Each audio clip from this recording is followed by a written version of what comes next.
저희가 연속으로 세션을 진행하다 보니까 점심 식사를 제공할 Please kindly understand that we cannot provide lunch because our back-to-back sessions, but we are providing sandwiches.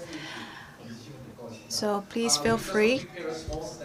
So we have a consecutive session from the one session and the two. So we prepare small like snacks like a sandwich outside of like a table. So if you have a little bit hungry, please get out and then grab some of a sandwich, please. Thank you.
네, 살짝만 틀어주시면 우리가 이렇게 하면 크게 살짝만 틀어주면 큰 부담이 없을 것 같습니다.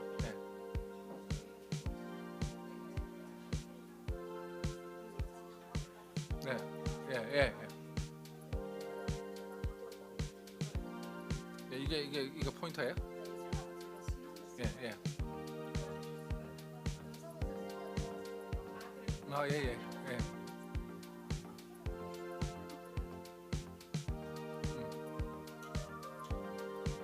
네. 조금 봐드릴게요.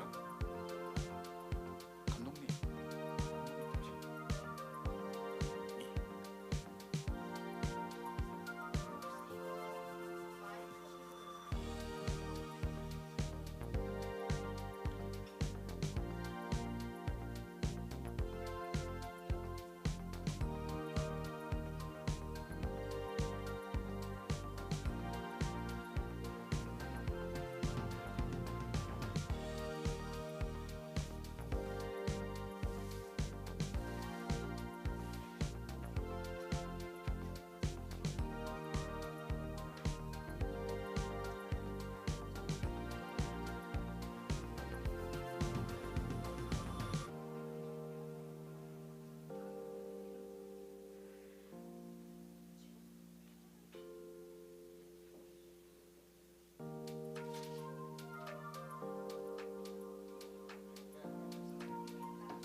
Ladies and gentlemen, so we will start session 2 as soon. So if you just stay outside, please come to the hall and please sit it, please.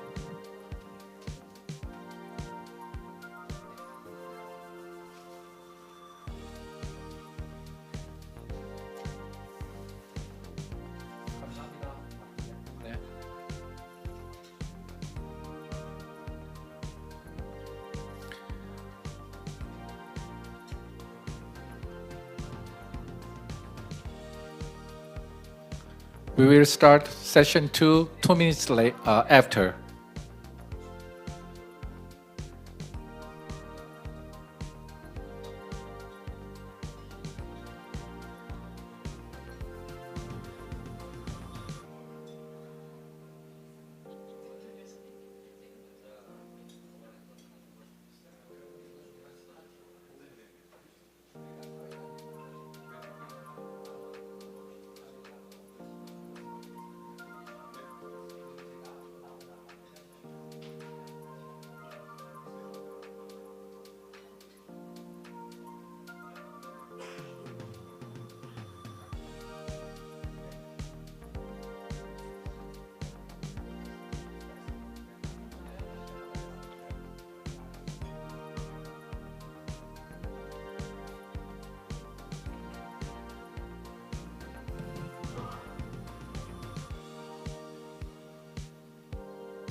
저희 통역 채널을 안내해 드리겠습니다. 먼저 컨퍼런스 채널에서 We are providing simultaneous interpretation services.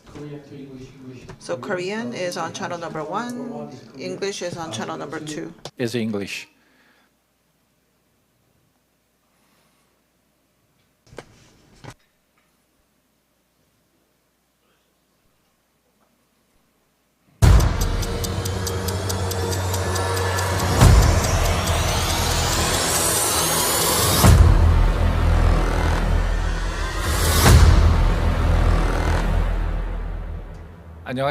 안녕하십니까. Good afternoon.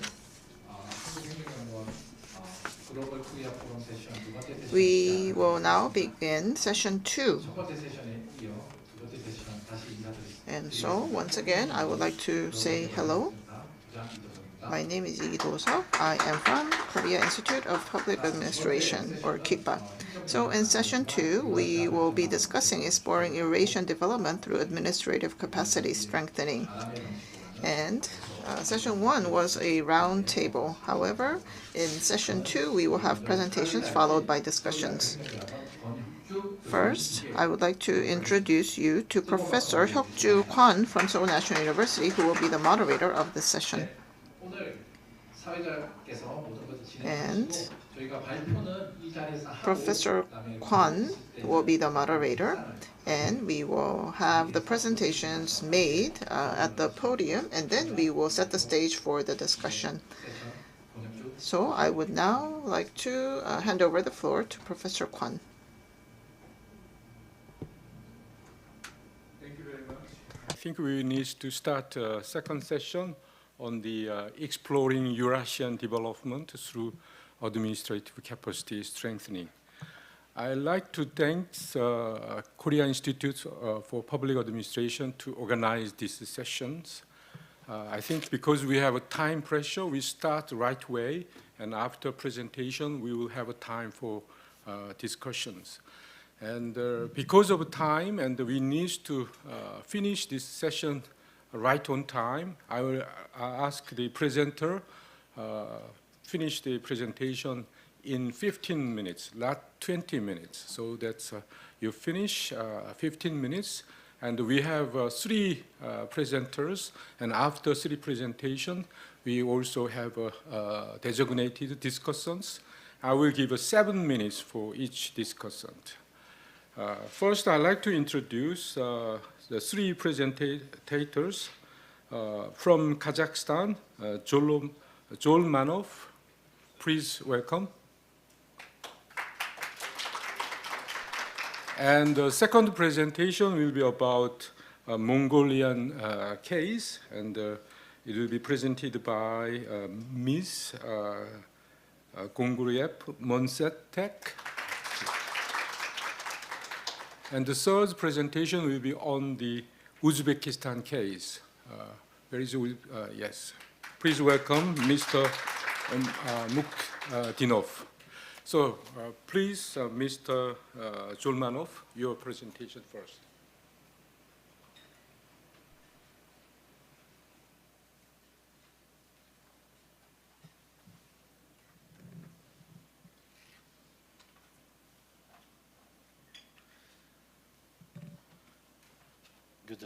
Good afternoon, dear colleagues. Greetings to all esteemed guests of today's forum dedicated to the development of cooperation among state agencies.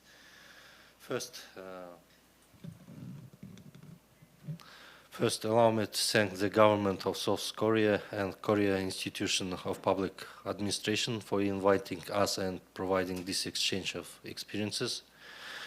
In this regard, I'd like to begin my report with a little background on the development of our civil service. The beginning of the institutionalization of the modern civil service system of independent Kazakhstan was the presidential decree of 1995 on civil service. The adoption of the decree made it possible to regulate relations in the civil service by establishing the principle of civil service, the hierarchy of public position, determining the legal status and establishing social guarantees for civil servants and introducing anti-corruption restrictions. The law on civil service adopted in 1991 defined a new approach to the formation of a professional and effective public service system and a unified personal policy that meets current needs. Today, the law and the relevant regulatory legal acts developed for its implementation regulate the issues of admission, completion, and termination of public service. The Agency of Kazakhstan for Civil Service Affairs is a central government body directly subordinate and accountable to the President, implementing a unified policy in the field of civil service. The agency consists of a central office and 20 territorial divisions located in all regions of the country. The powers of the agency include improving legislation in the field of civil service, training and remuneration of civil servants, monitoring compliance with legislation on civil service, and more. In accordance with the Register of Public Positions, civil servants in Kazakhstan are divided into political and administrative employees. In turn, administrative employees are divided into Management Corp A and Executive Corp B. A political official is an employee who is responsible for the implementation of political goals and objectives. For example, these are ministers, majors, and their deputies. An administrative employee is an employee who carries out his activities on a permanent or selected professional basis. The admission of citizens to political service is carried out on the basis of appointment or election. In turn, the occupation of an administrative position is carried out on a competitive basis with the exception of cases provided by law. So non-competitive appointments to the positions of Corp B are divided for appointments by decision of the National Commission on Personal Policy under the President and appointments in agreement with the agency. According to the decision of the National Commissions, the following persons may occupy the positions of the Corp B, as judges, deputies, political international officials, persons with at least 5 years of work experience in international, foreign, or transnational organizations, persons who have completed doctoral studies in leading foreign higher educational institutions, and persons enrolled in the Presidential Yes Personal Reserve. In agreement with the agency, the following are appointed. They are heads of structural and territorial divisions of central bodies, and heads of departments of local executive bodies. Citizens who have entered the civil service of Kazakhstan for the first time pass a probationary period under the 3+3 scheme. That is, the probationary period is 3 months. If the result is unsatisfactory, the probationary period is extended for 3 months without further renewal. The dismissal of the citizen on the results of probationary period is carried out only in agreement with the agency. For the period of probation, mentors are assigned to citizens.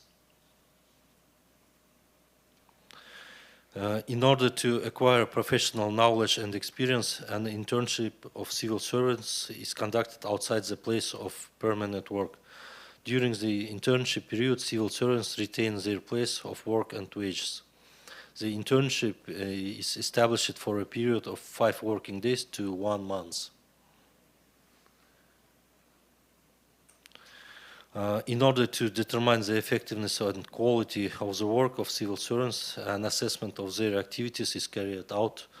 So the results of the evaluation are the basis for making decisions on the payment of bonuses, encouragement, training, rotation, promotion, demotion, or dismissal. Receiving unsatisfactory grades by an employee for 2 consecutive quarters entails his demotion. In the absence of a vacant position, the employee is dismissed. The training of civil servants includes preparation, retraining, and training. Preparation of civil servants is training for obtaining an academic degree in postgraduate education programs, that is a master or doctoral degree. The training is carried out in the direction of the state body at the Academy of Public Administration under the President. Retraining of civil servants is a training course for people who have entered the civil service for the first time and are appointed to a managerial position for the first time. It's carried out in the academy or its branches. Training is seminars to improve competencies. Civil servants undergo advanced training every 3 years, as well as in case of receiving an unsatisfactory rating at the end of the year.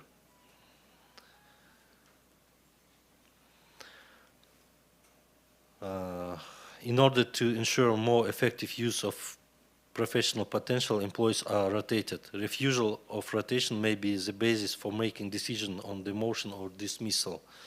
When rotating to another locality, employees are provided with official housing, and in absence of housing, rotational payments are made. The rotation period is set according to the 4+2+2 scheme. Therefore, the maximum permissible tenure cannot exceed 8 years.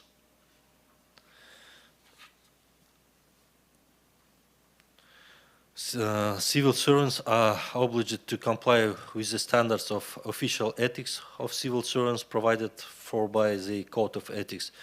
Violation of official ethics entails disciplinary liability. An employee is prohibited from exercising official powers if there is a conflict of interest.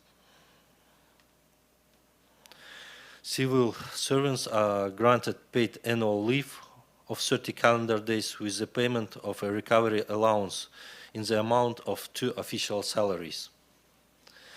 With the reduction of the number of state bodies and its abolition, or in case of reorganization, the employee is paid a severance payment in the amount of 4 salaries if there is a civil service experience of at least 3 years.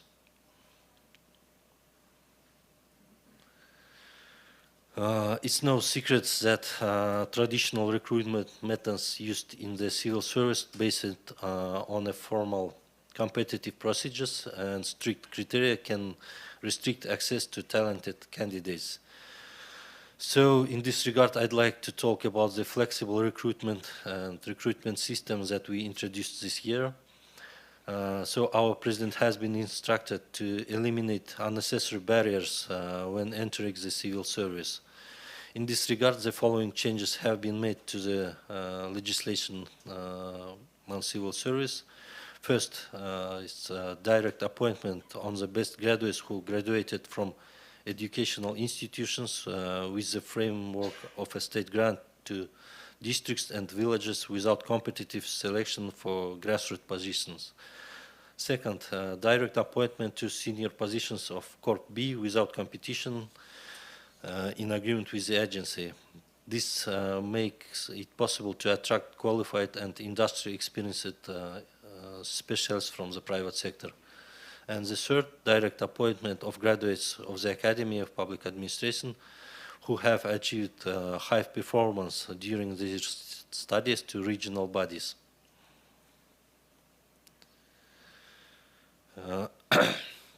As part of the modernization of the information system for personal management of the civil service, e-Hizmet, work is underway to fully automate and digitalize the procedures for admission to the civil service. An external portal of the system has been developed, which provides the possibility of conducting competitive selection online. This allows candidates to participate in the selection process for civil service from anywhere in the world at any time. In order to avoid the influence of the human factor to ensure anonymity, ID numbers are assigned to candidates during the selection stages. Also, the transparency of the competition procedure is provided by an independent proctoring system. The e-Hizmet system has been integrated with all other state information systems, so this frees candidates from collecting unnecessary documents. Since March 1st of this year, the new selection system has been undergoing pilot testing in a number of government agencies. To date, 421 candidates have already been accepted for the civil service under the new system. We also pay attention to the formation of an optimal structure of state bodies. Today, in some of our state agencies, there is an imbalance in the ratio of managers and performers. In order to eliminate these imbalances, we have adopted rules for determining the ratio of the managerial and executive staff of administrative civil servants, which set a limit of the number of managerial positions depending on the number of state bodies. In addition, government agencies have been given the opportunity to attract a specialist under a temporary contract to carry out a specific project. Such employees will not hold public duties as they will be involved for a certain period of time. Contract employees must have special skills and competencies. Therefore, it's planned to apply an individual approach to them. Along with this, we pay special attention to the issue of attracting young people to the civil service. In this regard, in 2019 and 2021, we conducted a selection for the Presidential YAS Personal Reserve. Of the 350 enrolled in the reserve, 268 people work in state bodies and organizations of quasi-public sector. In September of this year, we started the next third selection for the Presidential YAS Personal Reserve. The selection is attended by citizens of Kazakhstan not older than 35 years with higher educations and experience of at least 5 years. In turn, during the current selection, the industry groups of reservists have been revised and the shortage of industry specialists has been taken into account. Currently, the first 3 stages of selections have already been completed.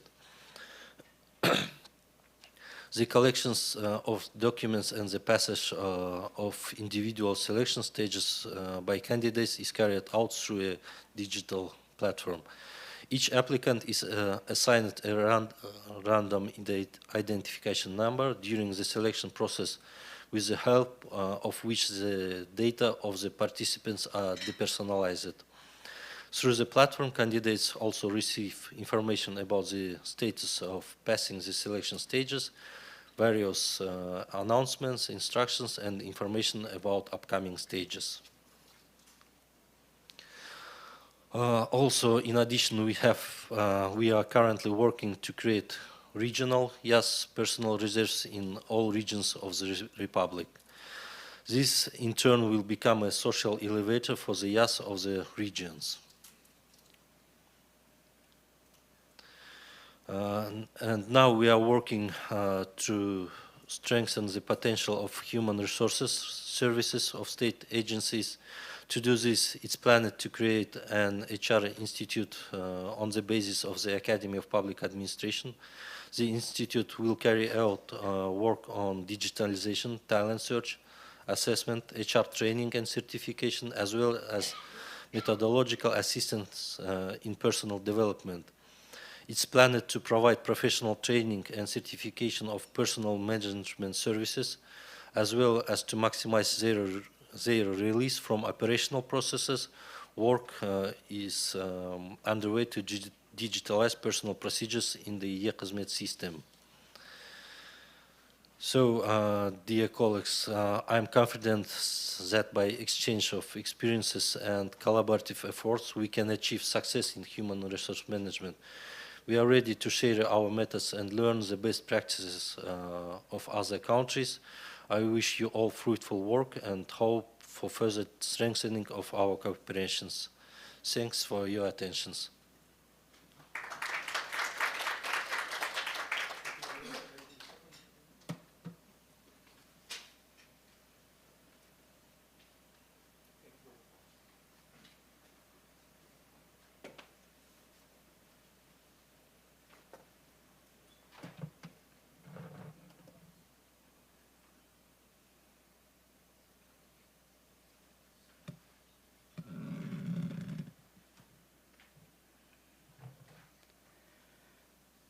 Good afternoon, everyone. I am Muhtzek, and it's very difficult to pronounce my name.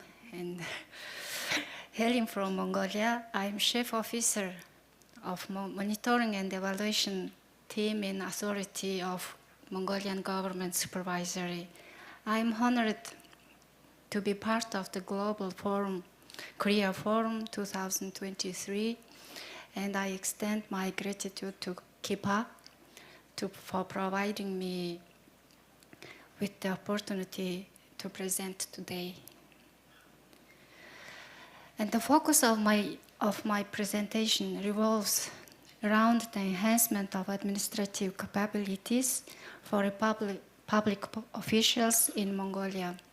I will delve into our nation's experience with a particular emphasis on our organization's journey. I aim to shed light on how the Mongolian government is actively working to enhance its public administration capabilities via process reengineering.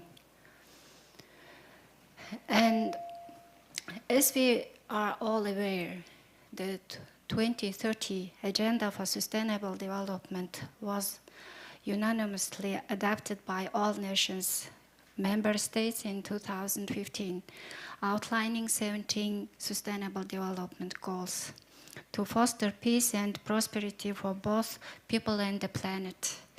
In alignment with this global initiative, Mongolia introduced the Vision 2050 long-term policy, development policy in 2020, and the new recovery policy, midterm policy in 2021.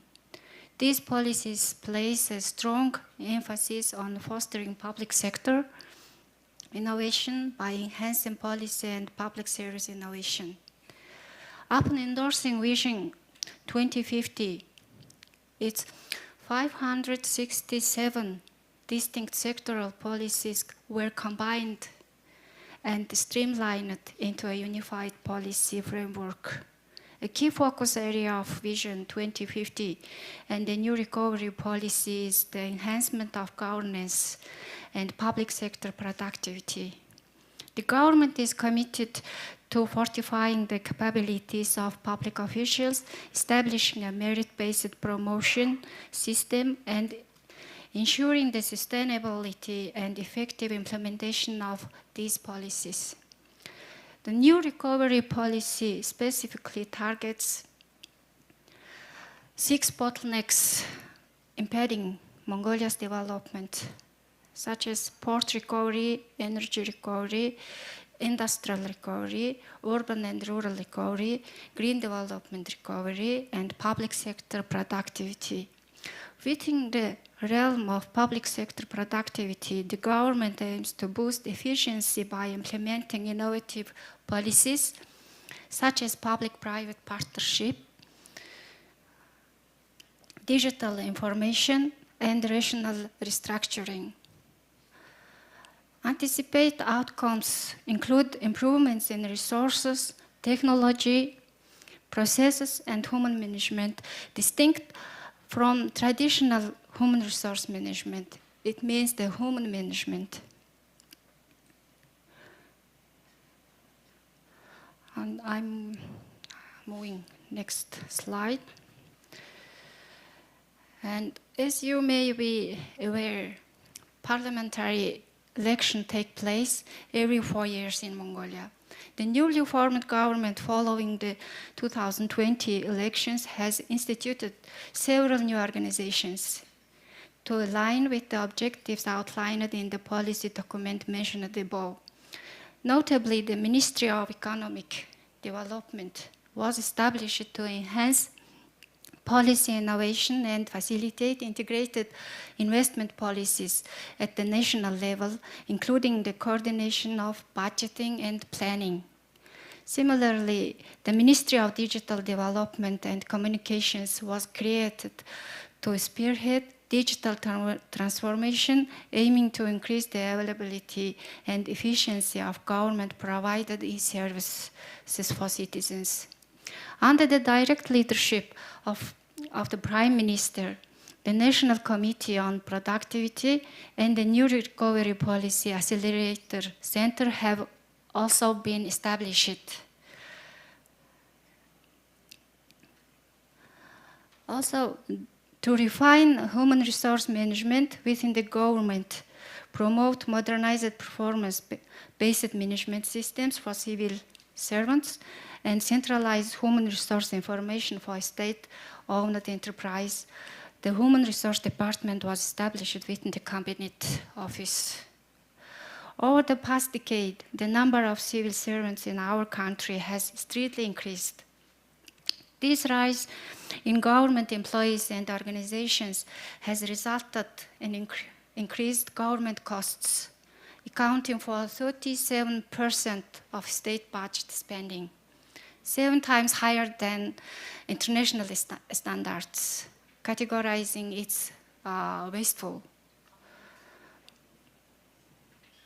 While population growth might naturally lead to an increase in civil servants, it has been observed that the number of civil servants continues to rise without a proportional correlation. Efforts are underway to limit the number of civil servants in alignment with the workforce, drawing on the experiences of OECD countries like Japan, France, and Italy, which have successfully set limits on civil servant numbers in harmony with workforce levels. We aim to maintain controlled growth. An integrated human resource management system is being developed at the Cabinet Office and the Academy of Governance. A training institution affiliated with the Government Office is being reorganized to focus on short-term and professional training functions for civil servants, moving away from previous status, a university offering master's or bachelor's degree courses. These new organizations primarily focus on promoting policy innovation, established in January 2023, uniquely dedicated to implementing both policy and service innovation. I would like to talk further into the role of the Authority of Government Supervisory, where I'm currently employed. We shifted hard human resource management to soft human resource management and turned department into team. The AGS is tasked with the responsibility of ensuring compliance, transparency, productivity, and accountability within government entities. These entities include ministries, agencies, state-owned enterprises, and governors, more than 3,000 entities. The overarching goal is to fulfill citizens' expectation and trust with a simultaneous aim to enhance the overall quality of citizens' lives and government productivity. As previously highlighted, it is crucial to underscore the significance of the tools illustrated on this slide to guarantee the efficiency of government organizations, policies, and decisions. Specifically, the enhancement of the quality management system involves the application of innovation, productivity measures, risk management strategies, result-based integrated management systems, monitoring and evaluation processes, process re-engineering, and adherence to both international and national standards. AGS has been actively engaged in efforts to fortify administrative capabilities by leveraging these tools in collaboration with other organizations. This undertaking stands as one of the most innovative initiatives for our country now. This slide illustrates notable achievements to date. In the Governance Development Index of 2022, Mongolia secured the 74th position out of 192 countries, marking significant improvement of 20 places compared to previous years. I would like to emphasize the success of the e-Mongolia platform implementation, an integrated e-service platform offering over 1,300 services to Mongolians. The number of active users has reached an impressive 1.6 million, which is half of nation's population. This platform serves as a prime example of service innovation dedicated to advancing green development and enhancing administrative capabilities. And now, moving next. Moreover, regarding policy innovation, we are enhancing a monitoring and evaluation system for the government activities and policy implementation. We are transforming from output-based static monitoring and evaluation to result-based monitoring and evaluation framework. Furthermore, in the realm of policy innovation, we are actively strengthening the monitoring and evaluation system for government activities and policy implementation. We are transitioning from a static output-based monitoring and evaluation approach to dynamic frameworks that focus on result. Result is divided into the two categories: impact and outcome.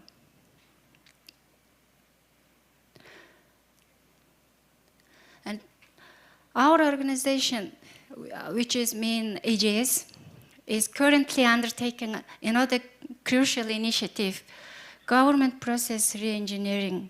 This year we have initiated this reform action in the sector of social insurance, social welfare, and labor conducting sector. The process re-engineering in 3 distinct phases. You can see from this slide these 3 phases. In the first phase, it's crucial to do extensive research on the existing situation to assess whether current laws and activities align with social needs and demands, whether goals are being effectively and properly implemented, and if citizens are satisfied. Moving to the next phase, we identified problems at various levels, encompassing policy and strategy issues, challenges in implementation and coordination, institutional hurdles, and micro-level concerns. In the third phase, solutions to address these identified problems have been designed and based on each categories. These involve determining actions at the policy level, devising strategies for service enhancement, exploring avenues for productivity improvement, and identifying opportunities for enhancing result and overall effectiveness. Throughout the process, our approach has been guided by the international principle of one-to-one. This ensures that we adhere to the best practices and select optimal solutions aimed to enhance citizens' satisfaction. The government process re-engineering has been systematically conducted as illustrated on this slide, utilizing 8 different analyses, which are functional analysis, risk management analysis, process analysis, IT system analysis, internal and external observation, satisfaction indexes for citizens and public officials, productivity analysis, and cause analysis. Through these analyses, a comprehensive examination of over 6,000 processes across 211 services in labor, social insurance, and social welfare was undertaken. This thorough scrutiny led to the identification of around 2,000 types of risks. Consequently, a proposal for the redesign of these processes has been formulated by our organization. And this is the last slide of my presentation. The implementation of process re-engineering has yielded the identification of 4 key innovations in administrative capabilities. These encompass management innovation, process innovation, governance innovation, and service innovation.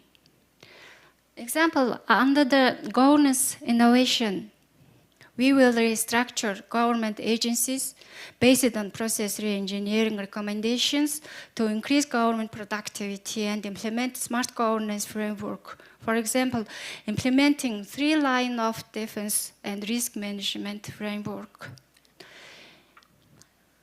Okay, that's all. I finished. Thank you for your attention. Thank you very much. We have a son present on the Uzbekistan. Yes.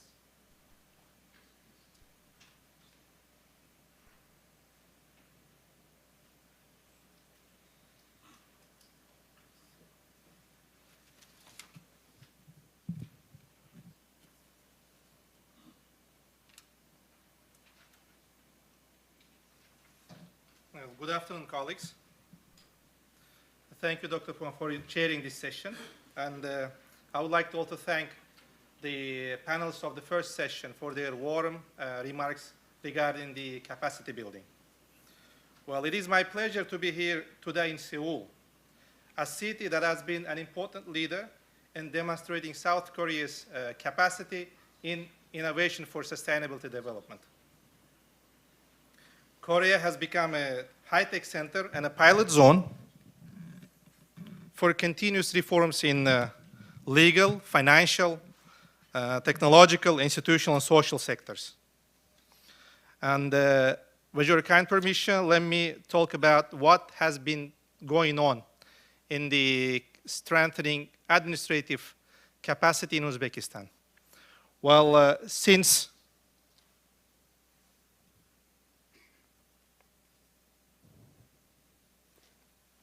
2016, Uzbekistan has been undergoing significant reforms to transform Uzbekistan's decision-making processes, invigorate civil society, encourage political competition, address human rights, and develop a civic culture consistent with the country's status as a modernizing, forward-looking state in Eurasia. Since then, Uzbekistan's reforms have proceeded with a breadth and speed.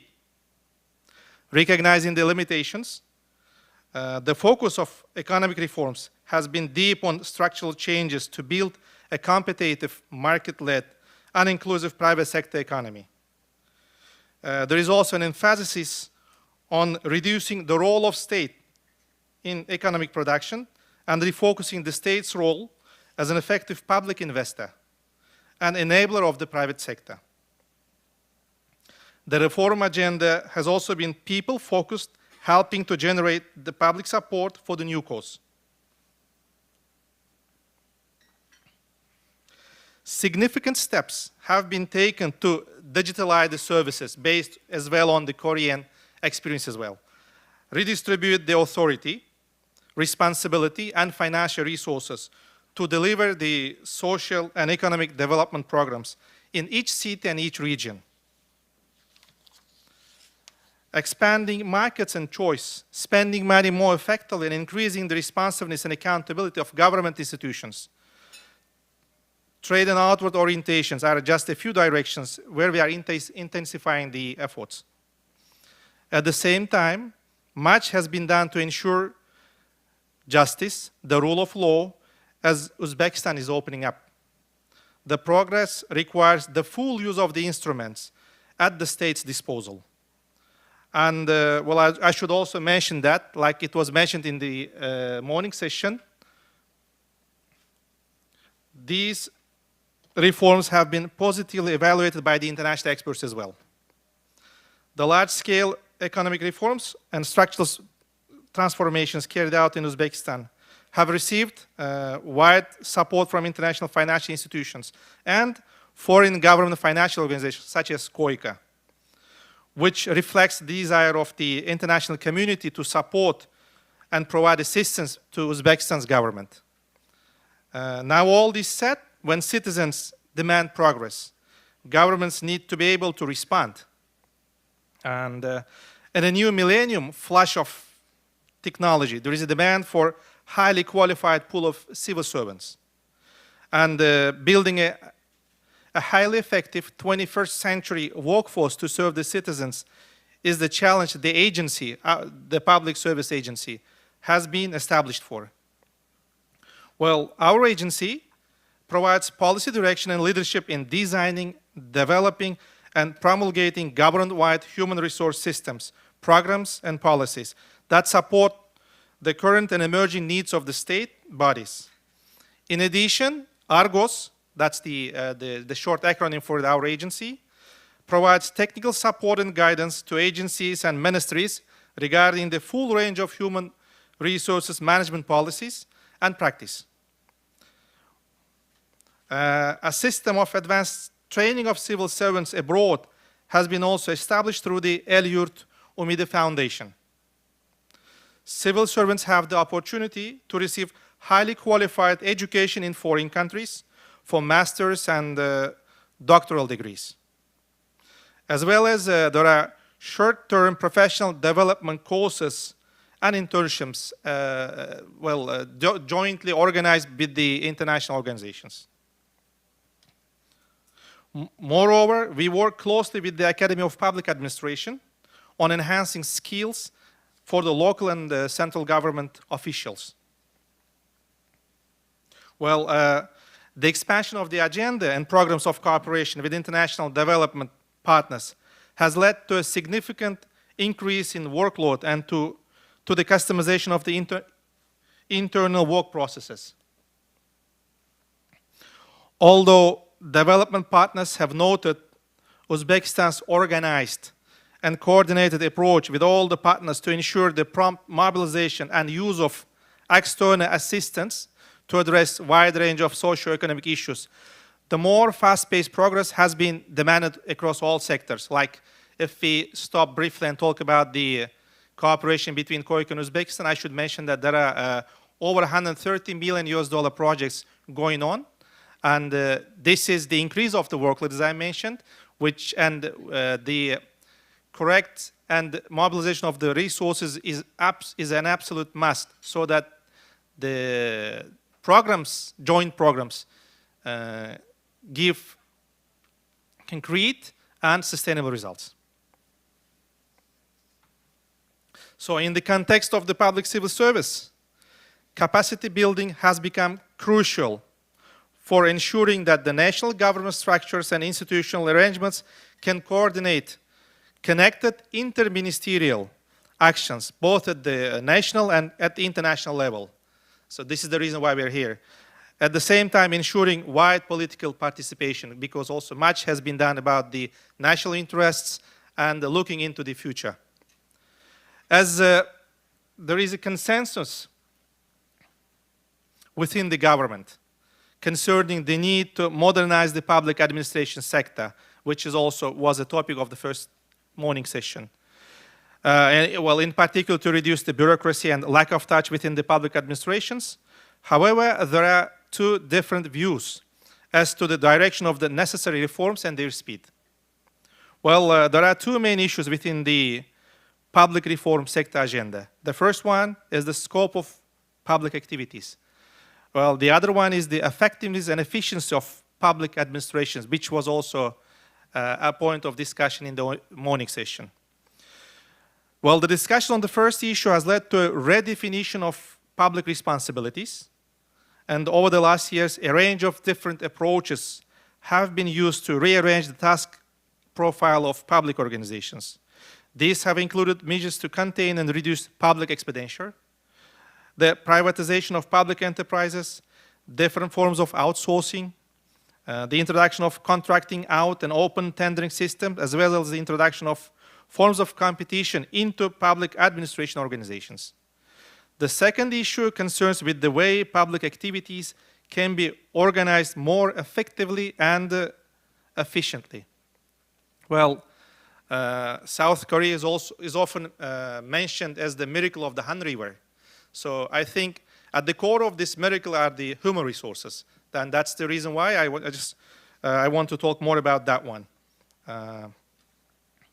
So the second issue, like I told you, concerns the way public activities can be organized more effectively and more efficiently.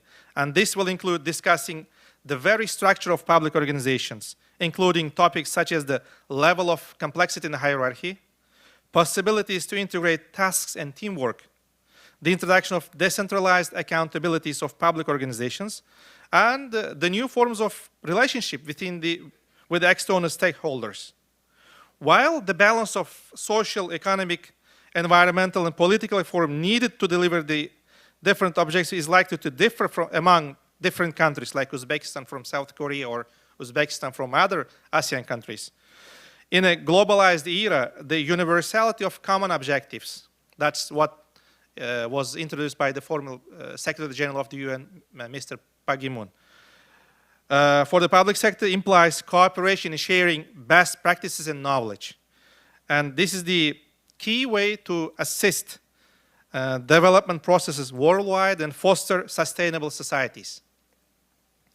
Well, capacity building is a critical component of development cooperation as it helps to build the skills, knowledge, and resources needed for sustainable development and empowers local actors to drive positive change in their communities.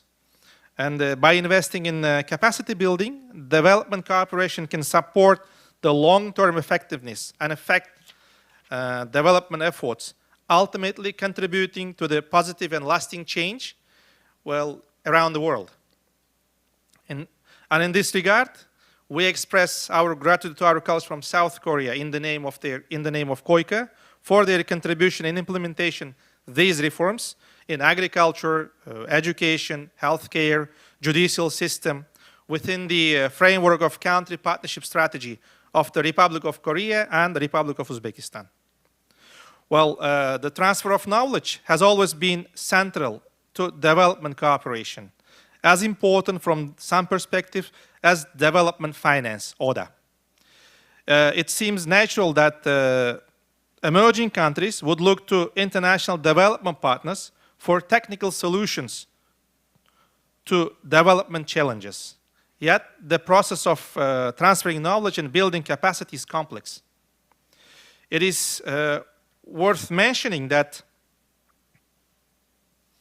Uzbekistan has been selected as a pilot country for testing the country platform mechanism to improve coordination of external development assistance with the development partners.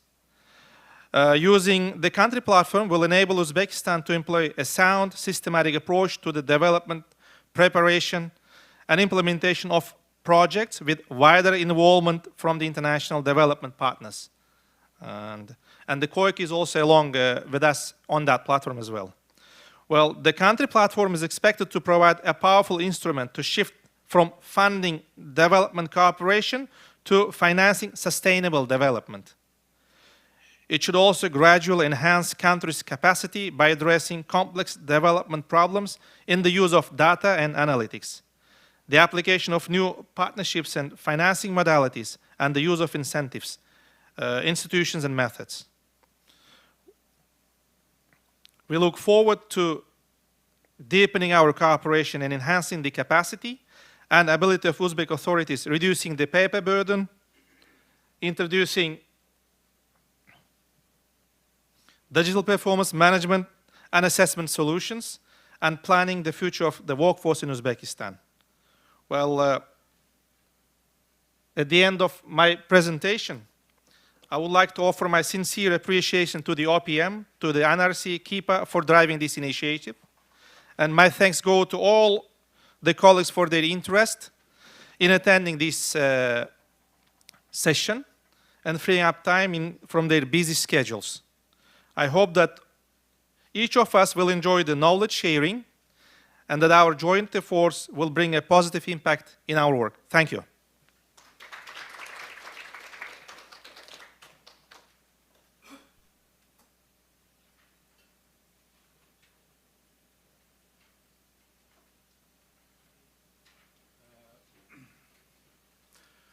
Thank you very much. I think we have a very interesting three presentation. As you see, the title of this session, I think it is essential condition to have a strong administrative capacity for economic and social development.